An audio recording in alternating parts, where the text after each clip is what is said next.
नमस्कार। देश काल में आपका स्वागत है। मैं हूं मुकेश कुमार। दोस्तों, जाने माने चुनावी रणनीतिकार प्रशांत किशोर ने कहा है कि राहुल गांधी की जो भारत जोड़ो न्याय यात्रा है उसकी टाइमिंग सही नहीं है। उन्होंने ये सही वक्त पर यात्रा नहीं निकाली है, बल्कि उन्होंने तो ये भी कहा कि उन्हें मणिपुर से यात्रा शुरू नहीं करनी चाहिए थी।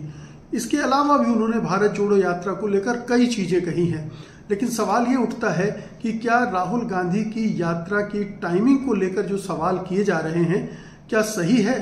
प्रशांत किशोर ही नहीं, इसके पहले कई दूसरे दल भी इस तरह की बात कह चुके हैं और कुछ विश्लेषक प्रेक्षक भी कह रहे हैं कि ये टाइमिंग सही नहीं है, क्योंकि अब चुनाव सिर पर है और राहुल गांधी को इंडिया गठबंधन को संभालने के लिए काम करना चाहिए था। सीटों के बंटवारे और अपनी पार्टी की चुनावी तैयारियों के लिए काम करना चाहिए था। यानी उन्हें दिल्ली के हेडक्वार्टर में बैठकर जो भी चुनावी रणनीति है, चुनावी काम है, उसका संचालन करना चाहिए था।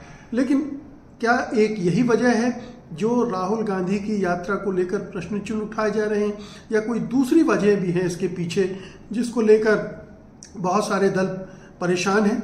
जिनमें से दो वजह मैं आपको बताना चाहता हूं। एक तो ये कि राहुल गांधी की जो यात्रा है उसको जिस तरह का समर्थन मिल रहा है, जिस तरह से लोग स्वतः स्फूर्त ढंग से यात्रा में शामिल होने आ रहे हैं, राहुल गांधी से मिलने आ रहे हैं, वो अपने आप में अनूठा है। उसने लोगों को परेशान कर रखा है।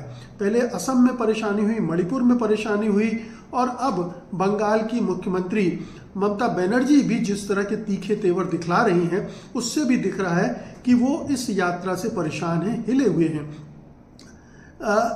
मोदी की जितनी भी रैलियां, यात्राएं होती हैं, उनमें बड़े स्तर पर प्रबंधन होता है, बड़े स्तर पर पैसा डाला जाता है, लोग लाए जाते हैं। लेकिन राहुल गांधी की यात्रा में ये काम नहीं होता है।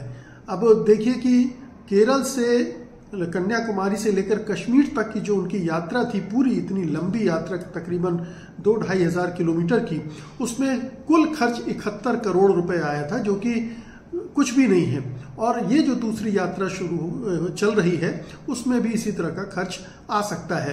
तो कम खर्चे में इतना बड़ा मास मूवमेंट की तरह जन समर्थन हासिल करना, जनसंपर्क अभियान चलाना अपने आप में एक भारतीय राजनीति के दृष्टि से अनूठा काम है।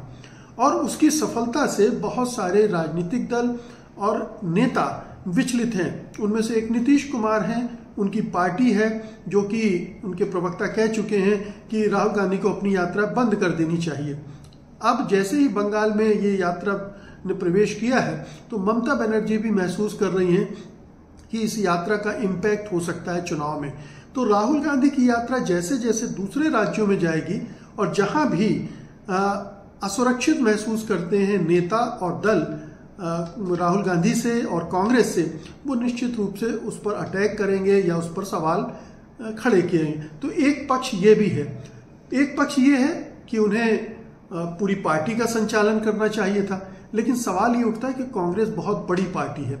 अगर राहुल गांधी भी वहीं हेडक्वार्टर में बैठ जाते तो ये जो बड़ा जन समर्थन अभियान चल रहा है, जनसंपर्क अभियान चल रहा है, और जिससे पार्टी को एक नई ऊर्जा भी मिल रही है, नई उम्मीद भी मिल रही है, वो नहीं हो पाता। आप दिल्ली में बैठ के रणनीति बना सकते हैं, प्रत्याशियों का चयन कर सकते हैं, वगैरह वगैरह, ये काम कर सकते हैं, लेकिन ये जो बड़ा मास मूवमेंट की तरह का काम है वो संभव नहीं था। और चूंकि राहुल गांधी एक बार कर चुके हैं और वो कामयाब रही है, इसलिए उसको रिपीट करना ठीक था। लेकिन टाइमिंग को लेकर अगर वो 1 महीने पहले और शुरू हो सकती तो शायद ये प्रश्न भी उठाने का मौका उनके आलोचकों को नहीं मिलता।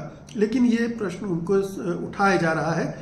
फिर भी ये समझना पड़ेगा कि कांग्रेस बड़ी पार्टी है, उसकी निर्भरता केवल एक नेता पर यानी राहुल गांधी पर होना अपने आप में एक नकारात्मक बात है। अगर मल्लिकार्जुन खड़गे पार्टी के अध्यक्ष हैं, पार्टी की एक राष्ट्रीय कार्यकारिणी है, कार्य समिति है, वर्किंग कमेटी है, वो फैसले लेती है, वो चुनाव की रणनीति बनाती है, चुनाव अभियान तय करती है, तो ये उसकी जवाबदेही है, ये उसका काम है कि वो बाकी के काम निपटाए और राहुल गांधी को मुक्त रखे इस तरह के कामों के लिए, जिससे पार्टी को एक नई जान मिलती है, नई उम्मीद मिलती है और उस जहां जहां से ये यात्रा गुजरेगी वहां वहां कार्यकर्ताओं में, पार्टी में सक्रियता आएगी, जैसा कि पिछली बार भारत जोड़ो यात्रा के दौरान देखने को मिला था कि यात्रा जहां जहां से गुजरी वहां निश्चित रूप से पार्टी को फायदा हुआ। वहां के कांग्रेसी कार्यकर्ता एकजुट हुए और उन्होंने वहां होने वाले चुनाव में अपनी पूरी ताकत झोंकी।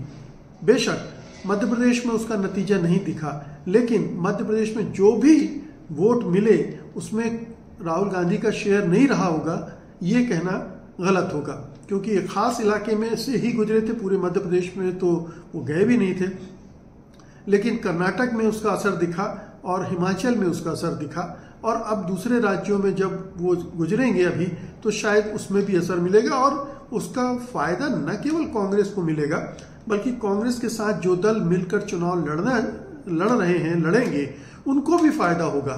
ममता बनर्जी का गुस्सा इस बात का है कि कांग्रेस ममता बनर्जी के साथ चुनाव नहीं लड़ रही है। ममता बनर्जी चाह रही थी कि 2 सीटों पर कांग्रेस आए, उसके साथ चुनाव लड़े, लेकिन कांग्रेस ने इस तरह की शर्त पर उनके साथ जाने के बजाय लेफ्ट फ्रंट का सहारा ले लिया, उनके साथ जुड़ गई और अब आज जो रैली है उसमें लेफ्ट फ्रंट सीपीएम के लोग हिस्सा भी ले रहे हैं। तो ये एक खींच ममता बनर्जी की हो सकती है, लेकिन अगर प्रशांत किशोर भी ये कह रहे हैं तो क्या बात है। ये भी मुमकिन है कि प्रशांत किशोर भी मोदी के लिए काम कर रहे हों, दबे छुपे तौर पर मोदी की तरफ से ये इशारा हो, मोदी की भी टीम की तरह काम कर रहे हों, जैसे नीतीश दबे छुपे ढंग से अचानक सामने आए और प्रशांत किशोर उसी ढंग से भी एक अंदर ही अंदर कांग्रेस को नुकसान पहुंचाने की, डैमेज करने की कोशिश कर रहे हो। कुछ भी संभव है आज की राजनीति में, और खास तौर पर मोदी युग की राजनीति में ये बहुत ही संभव है। तो टाइमिंग पर प्रश्न उठ सकते हैं, लेकिन यात्रा के महत्व पर, उसके रेलिवेंस पर और उससे मिलने वाले फायदे को लेकर कोई प्रश्न उठता नहीं उसमें कोई दम नहीं दिखता है। बहुत बहुत शुक्रिया आपका, धन्यवाद।